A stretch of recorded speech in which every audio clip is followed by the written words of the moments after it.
मित्रांनो, आज आहे मंगळवार, देवीचा दिवस. चला मग म्हटलं आपण जाऊन येऊ देवीच्या दर्शनाला. मग मी निघलो खामगाववरनं सरळ गणेशपूरकडे चिखली रस्त्याने देवीच्या दर्शनासाठी जायला. मग अंतरस फाटा क्रॉस केल्यानंतर इथे लागली आपल्याला एक मोठी टेकडी. ह्या टेकडीवर मंदिर आहे, ते आहे अडबंगनाथ महाराजांचं मंदिर. थोडं समोर गेल्यावर इथे मंदिराकडे जाण्याचा रस्ता लागतो. हा मंदिराकडे जाण्याचा रस्ता. इथे एक साप दिसला आपल्याला मृत अवस्थेत, मांडवी जातीचा.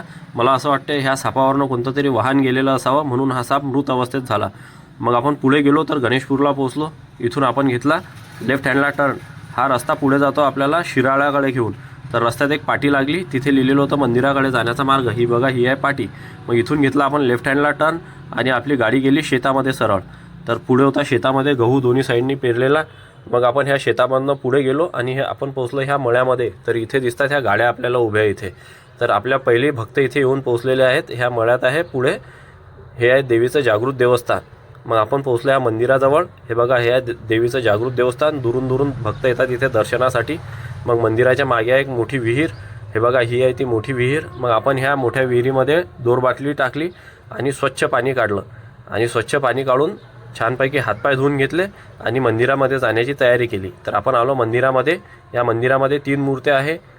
दुर्गादेवीची मूर्ती, कालिंका मातेची मूर्ती आणि कुलस्वामिनी आई तुळजाभवानी मातेची मूर्ती.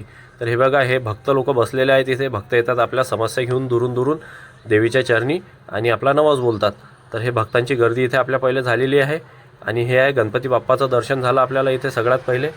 आणि आपण पोहोचलो इथून आत मंदिरात. इथे आहे देवीचा मुखवटा, इथे ज्योत चालू असते. ही आहे दुर्गादेवीची मूर्ती, ही आहे कुलस्वामिनी आई तुळजाभवानी मातेची मूर्ती आणि ही आहे कालिंका मातेची मूर्ती.